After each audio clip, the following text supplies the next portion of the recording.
Welcome to Fish on Fridays. I'm Al McCauley. And if you've watched past episodes of Fish on Fridays, you know I love to take pieces of art and kind of talk about the symbolism of them and explain how they really are affirmations of our great Catholic faith. And so you might guess that this is one of those kinds of episodes. And you would be right. If you have watched those episodes, you know that I tend to focus on one artist over and above others. I do a lot of different artists, but I'll tell you one I just really am always drawn back to again and again, and that's Caravaggio.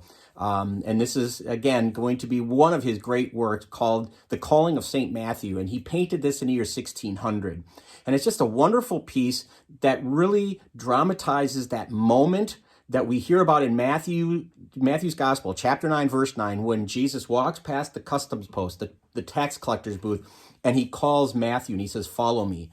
And like all of Caravaggio's paintings, this one is very dramatic. It captures that one moment in time, and it's very fluid and active, and I just absolutely love it. So I want to talk a little bit about this great piece.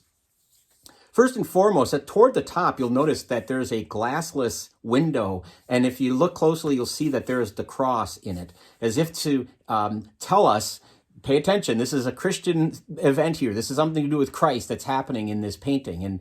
And so right away, we're met with that reality that this is something to do with Christ.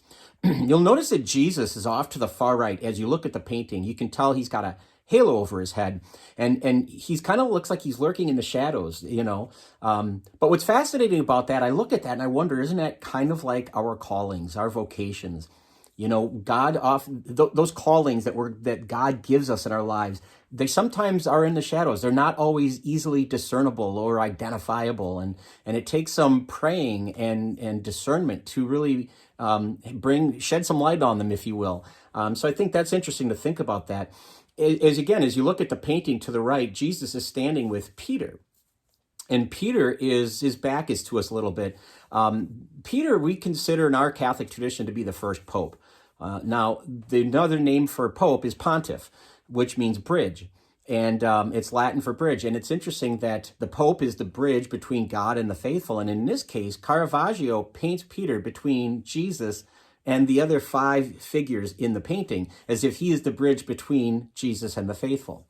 What's also fascinating about Jesus and Peter, by the way, there's two figures on the right. They're dressed like first century Israelite people would dress, whereas the other figures are dressed like the time of Caravaggio, 1600. This is not unique to Caravaggio. A lot of painters will do this, where they'll paint Jesus or somebody in like the apostles or Mary in a first century kind of garb, but they'll dress everybody else to look like people of their own time.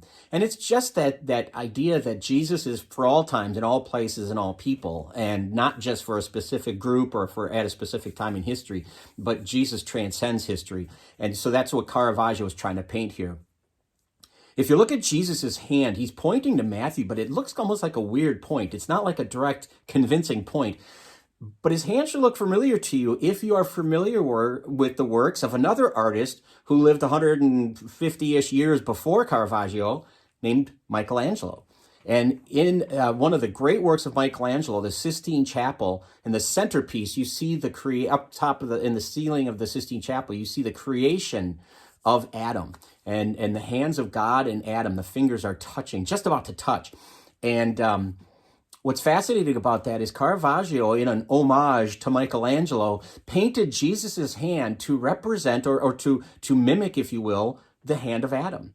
It's almost as if to say Jesus is the new Adam. And so it's at once kind of a tribute to Michelangelo, but at the same time, it gives us some kind of theological reflection on who Jesus is.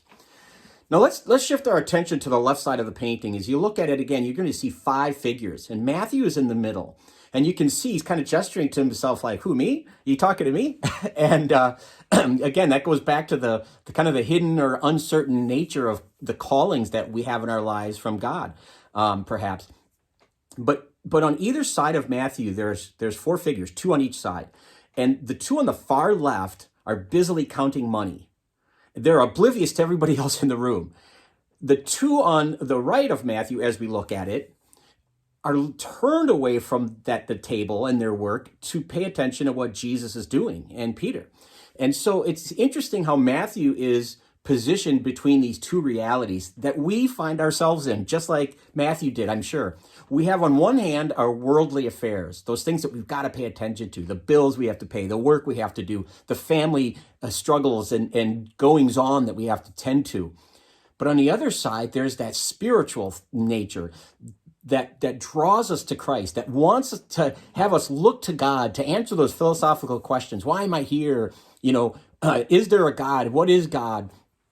And even more specific, what is my calling? Like Matthew is being called. What is my calling? What does God want for me? What does God will for me? And so it's interesting that Matthew is positioned between these two realities, that the physical and the spiritual. And boy, do we not find ourselves in between that all the time. And when I look at a painting like this, I like to think about how can I pray with it? And I would suggest a few things. Consider where you're at in life right now. And am I more drawn to the worldly pressures and problems, or am I more drawn to the spiritual? How can I be more drawn to the spiritual, perhaps, or at least to find balance between the two? Those are things to think about. Another one is, how is God calling me today? Not just in a big picture way, like to change my life and have a new vocation, although that could be true, but just in the day-to-day living. Who am I called to be kind to? Who am I called to reach out to that I haven't talked to in a while? Who am I called to forgive and show mercy to? I just think those are some of the things that we can take from a painting like this to see how it, not just because it's beautiful, but how does it affect my life? And in particular, how does it affect my life of faith? So anyway, that's Caravaggio's Calling of St. Matthew. It's a wonderful painting. I hope you've enjoyed this. If you love or know somebody named Matthew, or perhaps a Caravaggio fan, or just a fan of art, please feel free to share this content. We'd love it if you would subscribe to our YouTube channel, follow us on Facebook, but either way, please keep tuning in every Friday for Fish on Fridays. Until next time, please be good to each other, and God bless.